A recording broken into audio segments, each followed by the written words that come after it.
ఇక్కడ ఐక్యత అనేది పెరుగుతూ ఉంది. మిగతా మన కులాన్ని మనం ప్రేమించుకుంటూ ఇతర కులాలను గౌరవించాలి.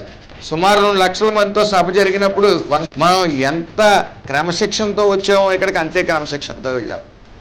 ఎస్సీఎఫ్ గానే ఉంచుతూ సెట్టిబల్జీ అష్యూరెన్స్ ఫౌండేషన్ అని పెట్టడం జరిగింది. దాన్ని రిజిస్ట్రేషన్ చేసుకోవడం కూడా జరిగింది. బ్యాంక్ అకౌంట్తో పాటు సుమారు ఈ రోజుకి 80 లక్షల రూపాయలు అందులో జమ చేయడం జరిగింది. ఇంకో 20 లక్షలు సోమవారం జమ చేయడం జరుగుతుంది. అకౌంట్ నెంబర్, దీని డీటెయిల్స్ కూడా ఇవ్వడం జరిగింది. అలాగే ఈ రోజున ముఖ్యంగా ఎస్ఏఎఫ్ అనేది స్థాపించడానికి ముఖ్య కారణం ఈ సేవా కార్యక్రమాలు ముందుకు తీసుకెళ్ళాలి, కొత్త నాయకత్వం రావాలి, పెద్దలను గౌరవించుకుంటూ కొత్త నాయకత్వాలు రావాలి. ఈ రోజు యువతని ఈ సేవా కార్యక్రమాలు ఎస్ఏఎఫ్ ద్వారా ముందుకు తీసుకెళ్తాం. ఎందుకంటే వాళ్ళు సేవా కార్యక్రమాలు చేసుకుంటూ ముందుకు తీసుకెళ్తే భవిష్యత్తులో వాళ్ళు లీడర్స్ అవుతారు, ఆ సేవలోనే నిమగ్నమై ఉంటారు. మనం యువతకి నేర్పాలి, యువత భావితరాలకి నేర్పాలి సేవ.